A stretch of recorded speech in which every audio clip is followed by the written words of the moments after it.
Welcome and thank you for joining us.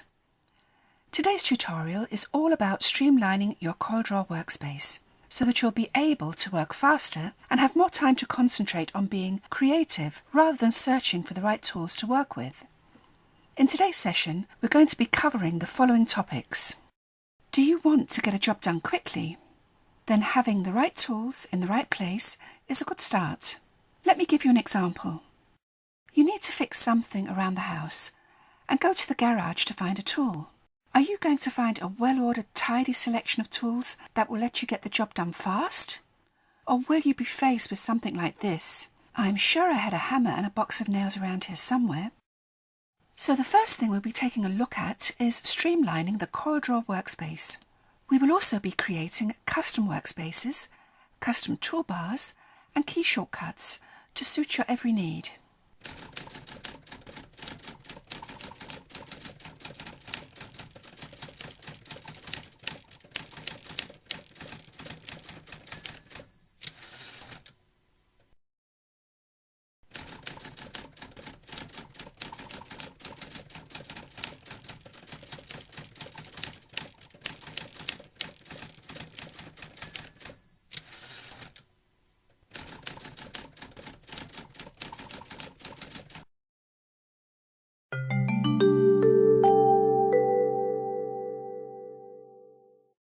Moving on from customizing the workspace, we will then be taking a look at working with colour, one of the most important aspects of any design.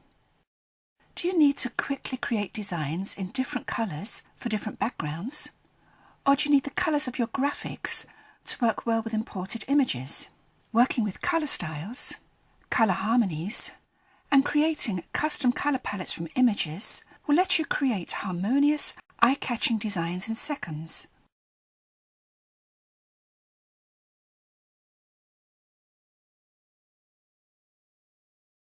So we're going to kick off our tutorial today by taking a look at CorelDRAW workspaces. Now, in a nutshell, a CorelDRAW workspace is a specific configuration of tools in the toolbox, commands, symbols on property bars, for example, which docking panels are open. And you can configure CorelDRAW to work exactly in the way that you would like to have it. Now, brand new in CorelDRAW X7 is the new welcome screen, and the welcome screen allows you here to choose a pre-configured workspace if you wish to. So let's have a quick look at these. So the light workspace is ideal for new users who are getting started with CorelDRAW, and it's a very clean and very slimmed down set of tools, especially designed just for getting the simplest tasks done. And you can of course grow with your workspace. So as you're going along, you can add tools, you can add commands and just tweak the workspace to suit your needs. So if you take a look at the toolbar here, you can see the default workspace, which is highlighted here, has a specific set of tools associated with it. If I click on or switch to the light workspace, you can see the number of tools has been reduced and we now only have 2 dockers open. We also have a classic workspace, which is almost but not quite identical to the default workspace, but it resembles more a workspace that you might be used to working with if you're coming from an older version of CorelDRAW. So if you've been working with CorelDRAW X3, X4, X5, X6, this might be a workspace that you will prefer working with. The default workspace, which is the one which you are shown when you first start up the program, has been redesigned from the ground up to give you a more intuitive list of tools and controls, and it's more ideal for users who are quite familiar with working with CorelDRAW and are quite comfortable working with an extended set of tools. Now, we also have task-related workspaces. So under the Advanced workspace, we have a workspace for illustration, which is going to give you all the tools that you need for creating illustrative work, for example, book covers, magazines, storyboards, and other illustrations.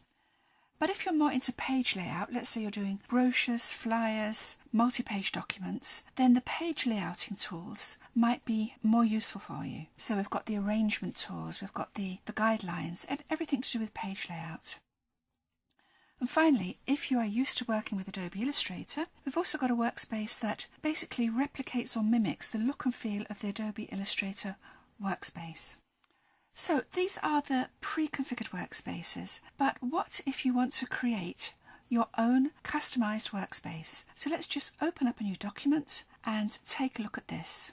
Now, before we actually start customizing and streamlining our workspace, I'd like to mention something else quickly. Now, the topic of today's webinar is actually increasing your productivity by being able to work faster in CorelDRAW. Now, you may be working with dual monitors, and in this case, one of the first things you can do is to declutter the actual working area.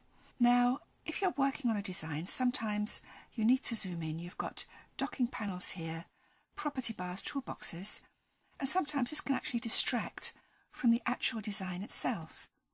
But by right-clicking in the property bar and disabling lock toolbars, each of the elements of our workspace, our docking panels, our colour palettes, toolbox, etc., gets these grabbing handles, and all I need to do is grab, for example, my toolbox, and I can drag this across to a second monitor. So I could end up working with my design on one monitor and all the other elements of the workspace on a second monitor. So this just frees you up and allows you to concentrate on what you're actually working on.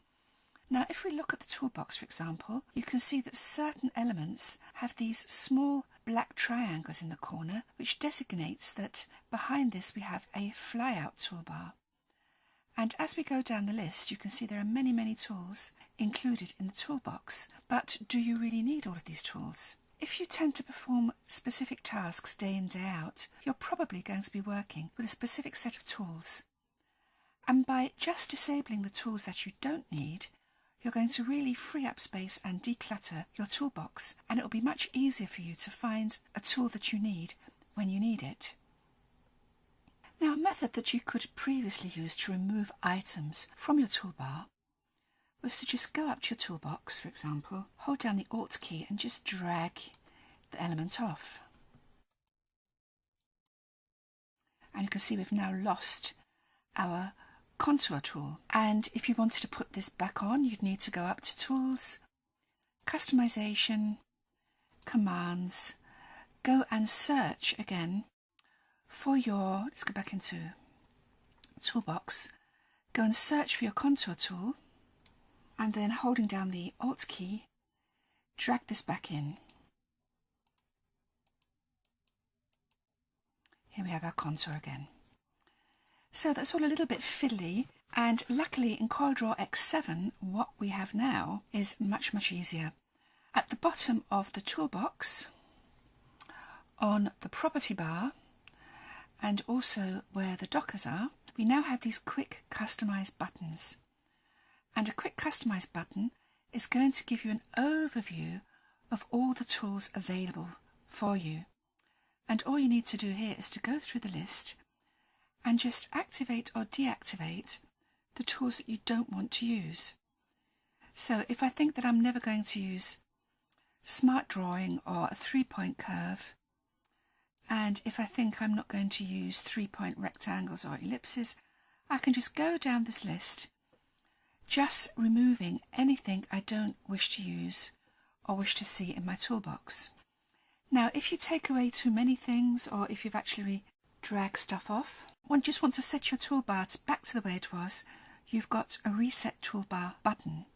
Normally, to reset the whole of CorelDRAW as an application, all you need to do is hold down the F8 key when you start up the application, and you'll be asked if you're sure that you want to overwrite the current workspace with the factory defaults. But in this case, it's quite easy. We don't have to start, restart, or reset the program as such. We can just reset the toolbar. If I click on Customize, this will take us back into the customization commands. Now the same thing applies to our property bar here. If I click on the Quick Customize button, I'm getting at the moment the properties shown that I see if I have the Pick tool selected. If, for example, I choose the Text tool, and again I click on the Quick Customize button, I'm getting a completely different set of options offered to me here. So these are the commands that are available on the property bar for the text tool. And again, I can just activate and deactivate any elements that I want to see or don't want to see here. And finally, we have the Dockers. If I click on the Quick Customize button here, again, I can choose which Dockers to see or not to see. So by activating and deactivating elements, I can add or detract as many elements from my workspace as I need. And it's very important once you've customized your workspace to actually save this. So if I go up to Window and down to Workspace, first of all, you're going to see the list of workspaces that were available in the welcome screen at the beginning, but I can now export the workspace. If I click on Export, I can choose which elements of my newly configured workspace I actually want to keep. I normally select everything. I keep the toolbars, status bar, shortcut keys, menus, Dockers, and if you've set up any standard settings for your toolbar, you can save those as well. I now have two choices. I can email the workspace to myself, so if I'm working with CorelDRAW, perhaps at work, and I'm working at home on a machine with CorelDRAW, or perhaps in a different building or different department, I can actually mail this workspace to myself so that I don't have to set everything up again from scratch. I can just import the workspace and I've got all the settings ready. I can also save the workspace, and all I need to do is give the workspace a name. So I can call this my custom workspace and just save this. Once the workspace has been saved, you can close this dialog box. So we've saved the workspace, but how do I, if I reset CorelDRAW or start Draw from a default workspace, how do I actually find this customized workspace again? Well, I go back up to Window, down to Workspace, and I choose Import. And now I need to select the workspace file to import. Let's just click on Browse, and this is the workspace that I've just created. So I'm going to click on Open. And now we click on Next. Again, I can choose which elements of my new workspace I wish to incorporate. I'm going to keep everything and click on Next. Now it's really important that I import this as a new workspace. So if I leave it a current workspace, it's going to overwrite anything that I'm currently working with. If I import it as a new workspace, it joins the list of workspaces that I can choose from. So I'm going to call this new workspace. I can give this a name. The best thing to do is to give this a descriptive name. So if you are creating a workspace more for doing graphic design, you can call this graphic design workspace. Or if this is more for doing more artistic work and you have a lot of artistic tools in there, you can call this my artistic workspace. So the name is really up to you, but it's probably better if you keep it quite descriptive. And here you can also give a description of the workspace if you want to. Sometimes it's just a few little simple tweaks that can really, over time, make a difference in how fast you work. One thing I personally like to do is to change the order of some of the commands in the menu. Now, I don't use all of these commands all the time, but those that I do use a lot, such as import, export, publish to PDF, I like to keep these fairly near the top so I don't have to scroll down all the way through these different command menus. Now, to move commands within a menu, go to Tools, Customization, and just simply click on Commands. Once this has been selected, you can go to a menu, choose a command, and just drag this up into a different position. So I'm just going to drag these up here.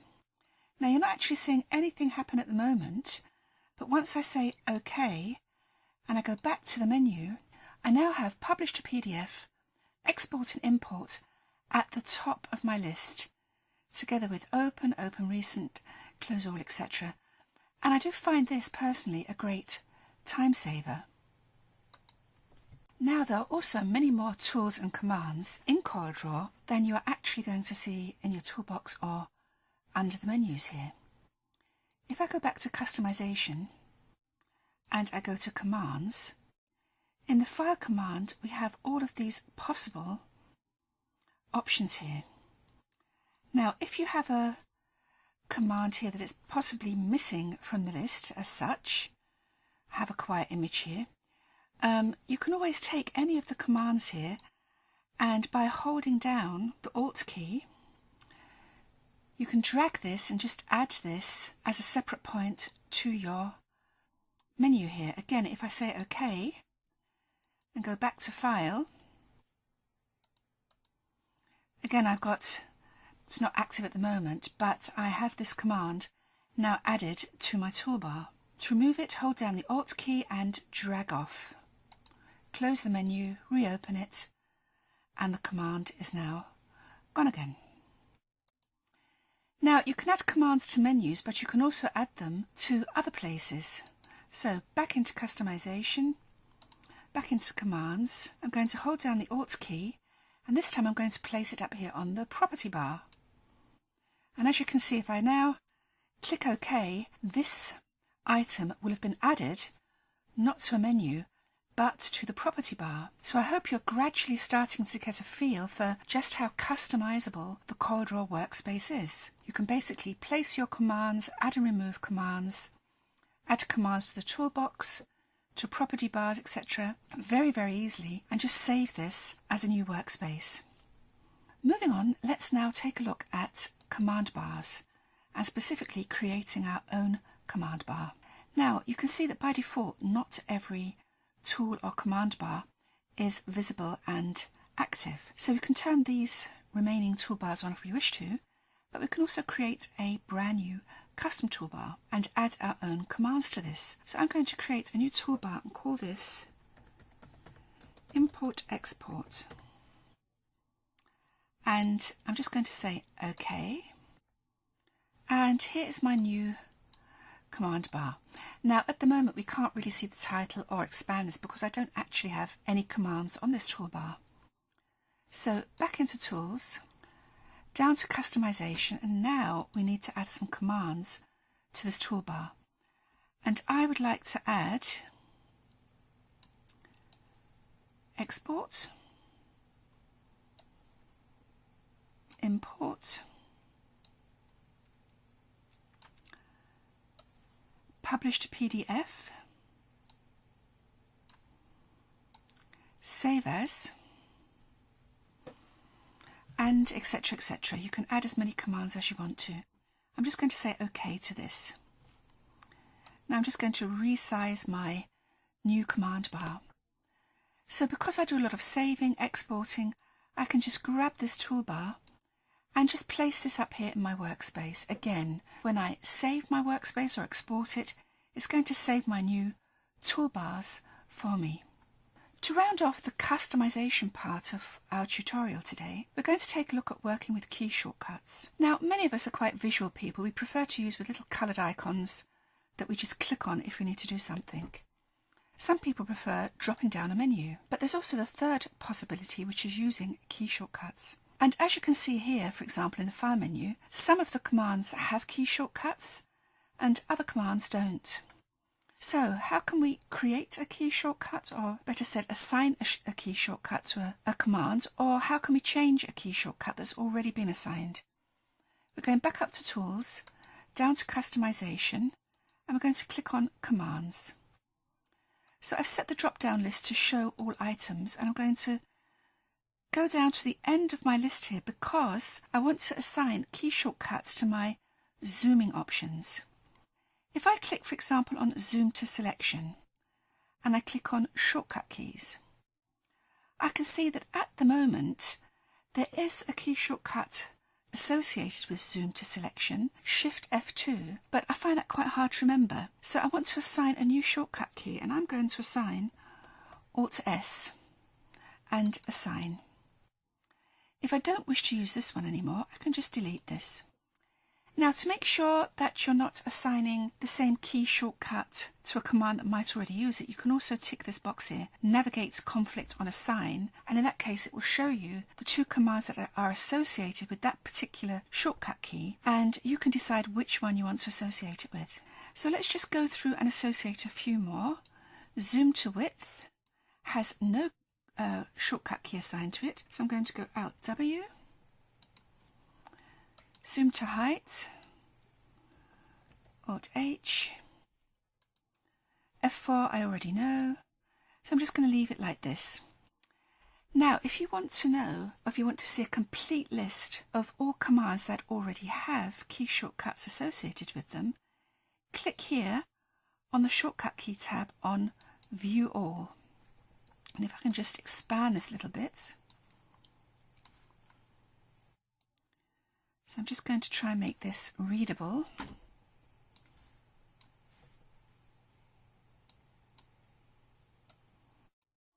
So here we have a list of all of the commands that have key shortcuts associated with them. So what's not on this list are the commands that don't have key shortcuts associated with them. And you'll also notice there are two types of shortcut keys. We have the main table and the table for text editing.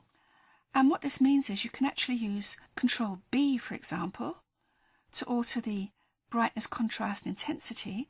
But as soon as I change to the text tool, if I use the same shortcut key, Control B, because it is the text tool, it's a text editing command, and this is just going to make my text bold. So actually you don't have to be afraid of running out of key shortcuts, because any commands that are associated with the text tool can also be associated again in conjunction with the graphic tools. Now this list is quite useful. You can print this out, you can export it to a spreadsheet, and I find it quite useful just to look at this list, just to give you an overview of which commands actually have key shortcuts. You can also sort them here according to which key shortcut is actually used with a particular command. So this rounds off our section on customizing the workspace. I hope that once you've actually tried this for yourself and you've streamlined your workspace, you've added or removed only the tools that you need, or you've removed the tools that you don't need, you've exported your workspace, perhaps you've got a small selection of tools that you need really frequently and you've added those to your own toolbar, and I'm sure that once you've set up your workspace, as we've seen today, you're going to find working with CorelDRAW much easier and, above all, much faster.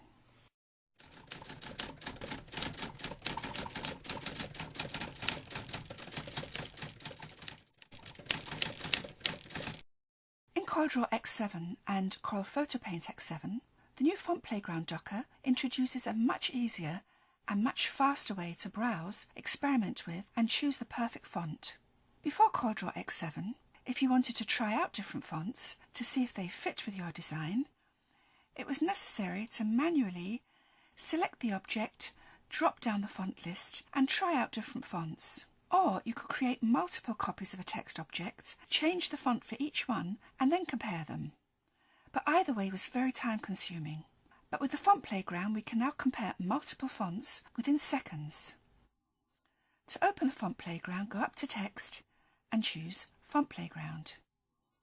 And here we can see 3 different sample texts, and to add more than one sample, just click on Add Another Sample.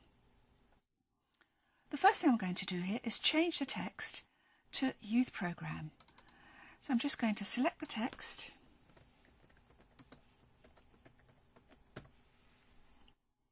and perhaps make this a little bit wider.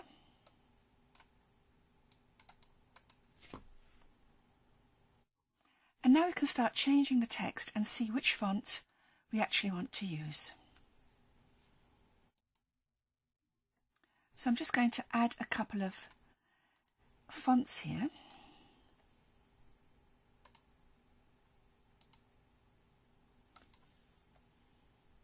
And just leave it like this.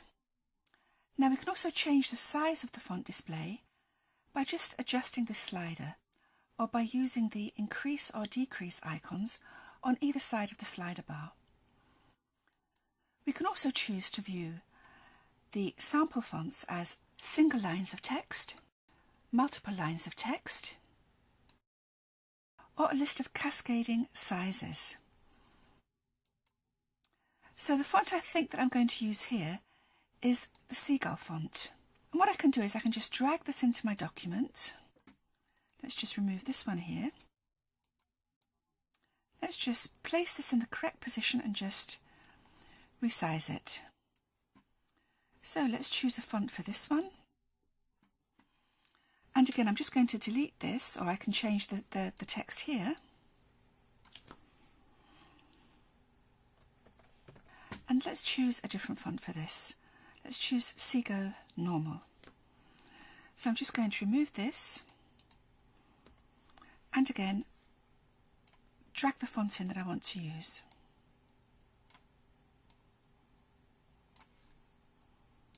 And it's basically as simple as that.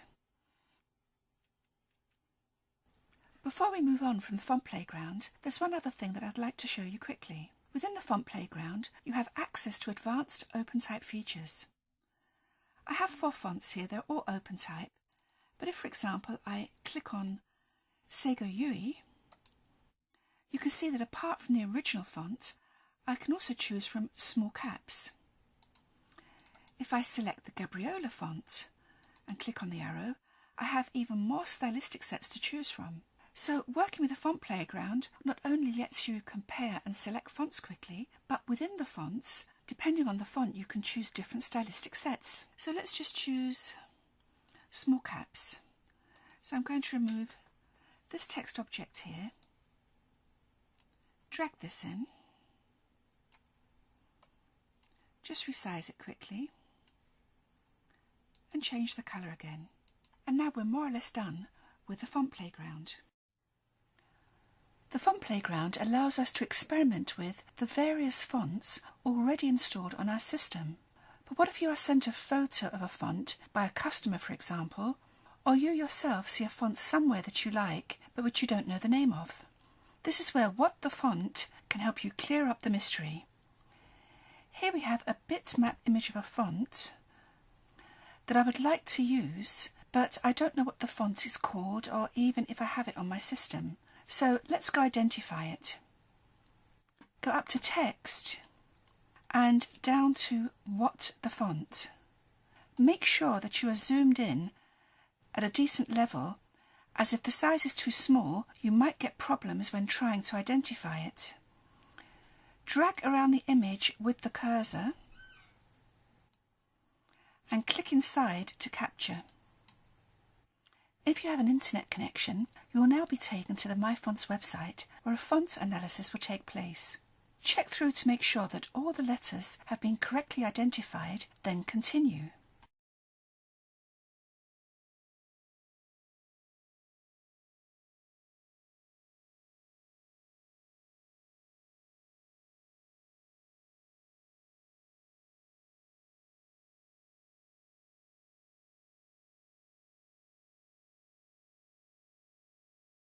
And here we can see a list of fonts that are either identical or similar to the image that we have just uploaded.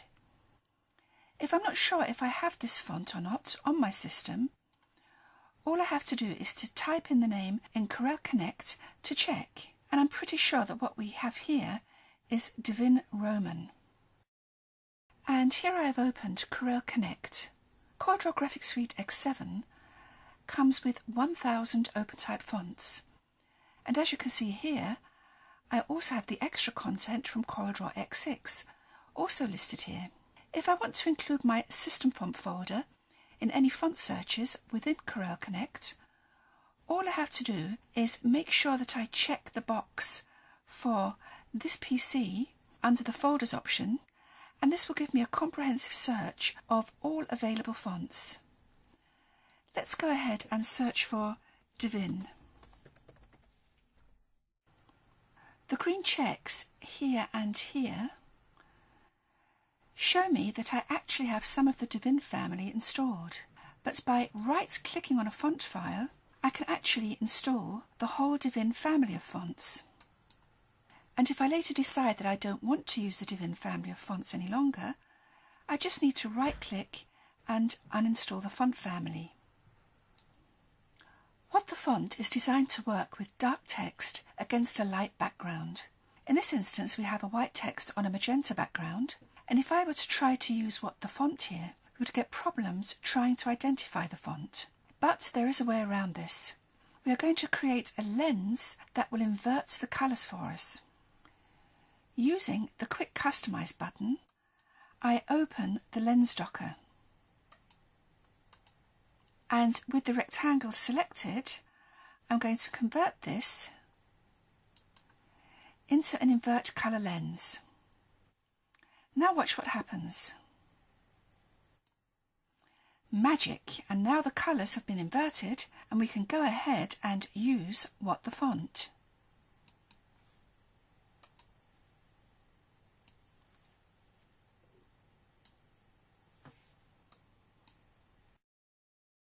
And I happen to know that the font I used here was indeed Kaufmann.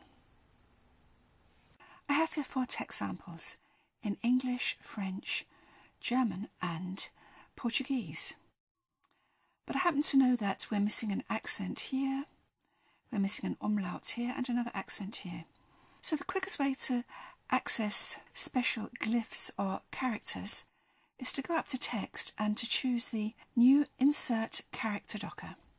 Now I'm using the Arial font, so I'll leave the font set to Arial. And what we're seeing at the moment is the entire font.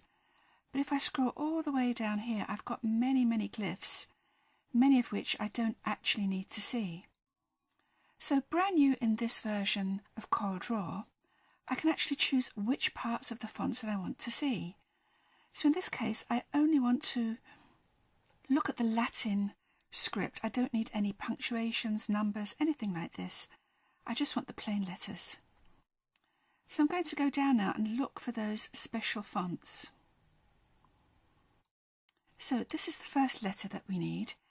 And as I click on this font, if I just expand the advanced properties here, I'm going to get some information about what the letter is actually called with an acute accent, the Unicode. If I want to add a keystroke to enter this, I can do this. What I'm going to do is just copy this and go back to my text and just paste this in. And I happen to know it's the same accent here. And what is quite useful is that when you use a specific character quite frequently, it's going to appear up here in the recently used character docker. So we now need to find our German umlaut, and we have this here. So again, I'm going to copy this and just paste this in. Just want the one letter, there we go. And here we have our special characters. So the new Insert Character Docker is very useful for weeding out all the characters you don't need to see, reducing the set of glyphs and also showing you the most recently used characters. Styles and style sets are groups of attributes that determine the appearance of objects. When you apply a style or style set to an object, all of the attributes or properties defined in that style are applied to the object in one step. That is how you can simultaneously format many different objects and significantly reduce your setup and production time. And what is more, when you edit a style or style set, all the objects defined by that style are automatically updated. You can create and apply styles and style sets to different types of objects. For example, graphic objects, artistic and paragraph text, call-out and dimension objects, and any objects created with the artistic media tools. And the advanced style capabilities within CorelDRAW now allow you to format your documents with speed, ease and consistency. So to create object styles and object style sets, which are basically a collection or a group of styles, I'm going to first click on the Quick Customize button and open up the Object Styles Docker. So here I've done some preliminary formatting of text, and I just want to save the text, the colour, the font, etc. as a style. So I'm just going to select my first text here, click on Styles and say New Style from Selected. And what I want to save here are the properties of this particular character. So let's call this Title Large Green. I'll just say OK. So here I can see I've got my properties here of my text, and I'm just going to go ahead and continue saving this as a style.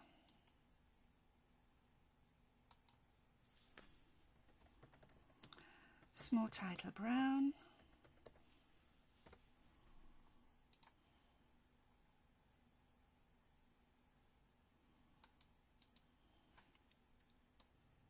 So I've just expanded the panel here a little so that we can see what's been created.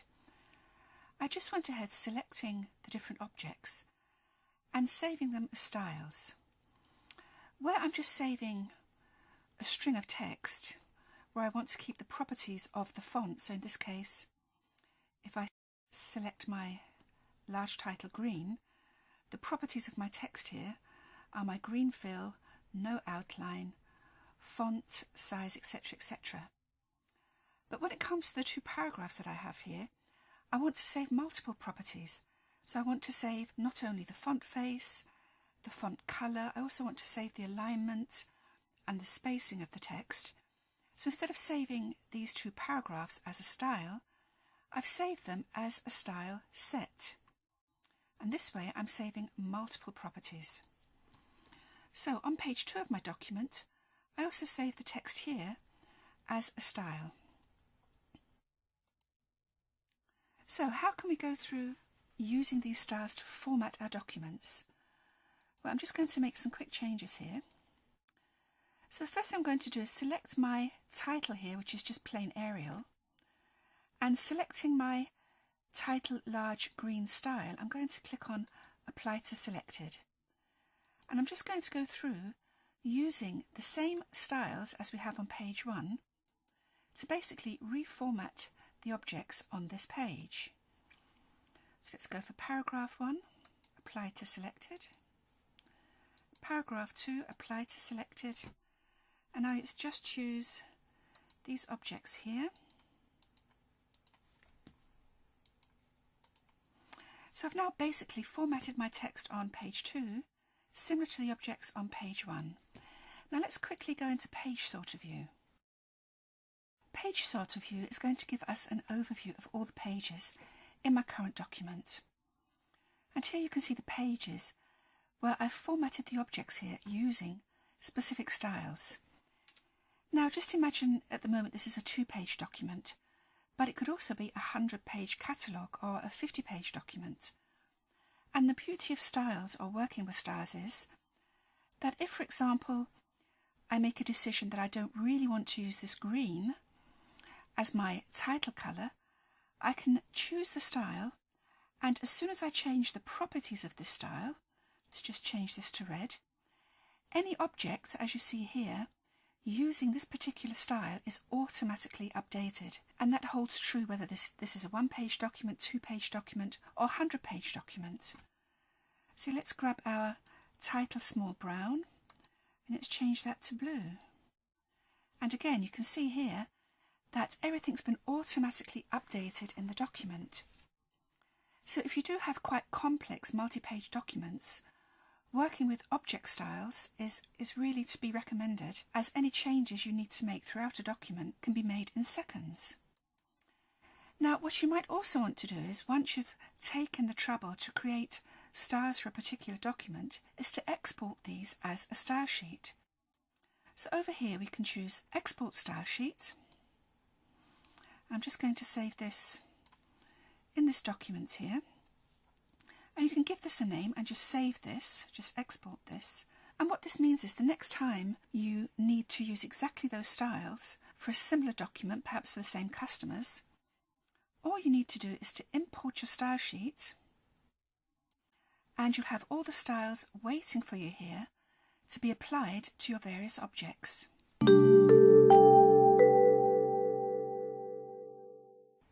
So we've seen how we can use object styles for formatting text, for example, in a document. But you can also create colour styles from the colours of an existing object or from scratch. And when you create a colour style, the new colour style is saved to the active document and to the colour styles palette. So the first thing I'm going to do is open up the colour styles Docker. And let's talk a little bit more about colour styles. After you create a colour style, you can apply it to objects in the document. And CorelDRAW lets you access all the available colour styles through various controls.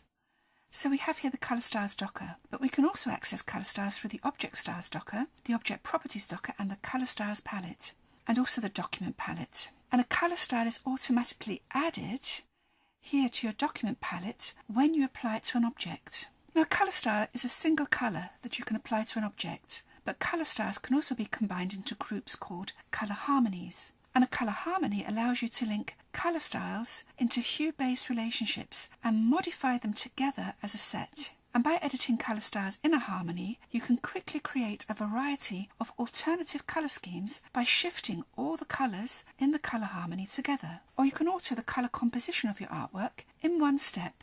So let's get started here with creating some colour styles and colour harmonies. I have two identical graphics here, and although this graphic works quite well on a white background, over here there's not enough contrast between the graphic and the blue background. So the first thing I'd like to do is change the colour scheme or the colour relationships within this graphic so that it works better on a blue background. So I select my graphic and I drag it over to the lower panel of the Colour Styles docker. And the first thing that I'm offered is to create 3 colour harmony groups: a grayscale, a brown and a blue. So I'm also choosing both fill and outline, but you can choose to create colour harmonies and colour styles from only the fill or only the outline. But in this case I want to create 2 groups and just play around with these groups and see how they work. So let's just expand this a little bit here. So here are my 2 colour harmony groups. If I select this group, you can see the brown and the blue represented here, and these colours have a particular relationship to each other. And I'm just going to move these through the colour wheel, and as you can see, the colours are changing in real time on the screen, and at the same time they are retaining their relationship to each other. If I just reverse those steps so that we go back to our original colours, I could also, perhaps instead of changing the colour, just change the saturation of the colours, making them a little bit brighter on the background, or making them darker. So you have various options here. Let's create a new colour harmony with this object here. But in this case I just want 1 colour harmony group. Now we saw before that we can just go through the colour wheel changing the colours, but we can also apply colour theory rules. So for example I could use complementary colours, and you'll see that the colour that was selected first becomes a complementary colour to the other colours in the colour harmony. Let's just select this colour again. Now let's choose monochromatic, and now everything's been reduced down to very simplified but very harmonious colours, or analogous accented. So again, by applying these colour theory rules, you can get some fantastic colour combinations working within your design. And again, we can change the colours in real time on the screen, but again, the relationship of the colours to each other is still analogous accented. Let's now create some colour styles and apply these styles to objects. So I'm just going to drag some colours now up to the upper panel here. I'm just going to choose a few colours that I think are going to work well together. And now I'm going to apply these colours to objects. So we're applying the colour styles here. Perhaps zoom in a little bit here.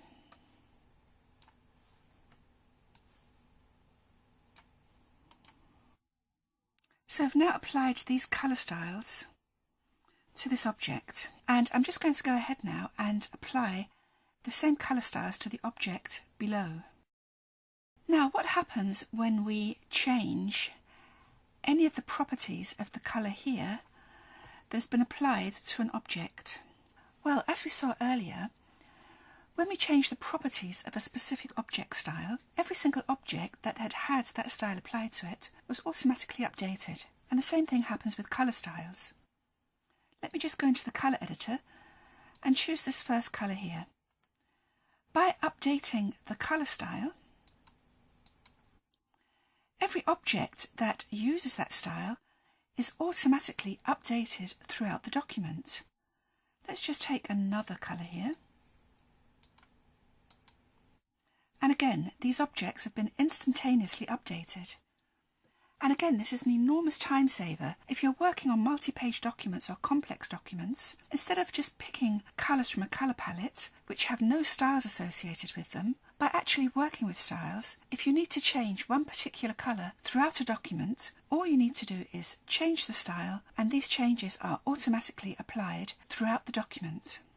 So let's continue on with our time-saving tips and tricks for working with colour. Now, if you are creating flyers, brochures, marketing materials, you'll be working with images most probably, and it'd be nice to have the graphical elements within your document matching nicely with the colours in your image. So for this purpose, we're going to create a new palette from the colours in this image. And not only that, once we've created a palette, we can add those colours here as colour styles and use those to create nice harmonious graphical elements within our design. And the advantage is again that if we use colours from the new colour palette as colour styles, it's going to be really simple to change any of these in a multi-page document if we need to. So let's select our bitmap, and we've got two choices here. We can go down to our document palette, and the document palette collects colours from your document as you add them to objects. So I've selected my image. I'm going to click here and say Add from Selection. And it's going to ask me how many colours from this image do I want to add to the colour palette. And at the moment I'm just going to stick with 10 colours. And here are those colours here. But we have another couple of options here. We've already added the colours from the image to our document palette, but if we want to create a brand new palette with just these colours, we can go up to Window, Colour Palettes and choose Create Palette from Selection. And let's give this a name. Let's call this Italian Balcony.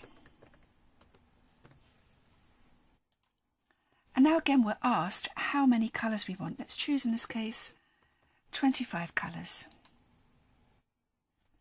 Now we can't actually see the palette at the moment. We need to go back up here, back down to our Colour Palette Manager, and under My Palettes, I've now got my Italian Balcony palette. So I've created a brand new palette from the colours in this image. But we have yet another option. I'm just going to close the Colour Palette Manager again. By right-clicking on the image and going down to Colour Styles, I can create colour styles directly from the image by clicking on New from Selected. And here again, it's a bit like the colour harmony window. I'm being asked to create groups of colours that work well together. So in this case, I'm not going to create any colour styles or colour harmonies. I'm just going to stick with the palette because I want to use single colours. Now all I need to do to create colour styles is just drag a colour from this palette over to the Colour Styles window.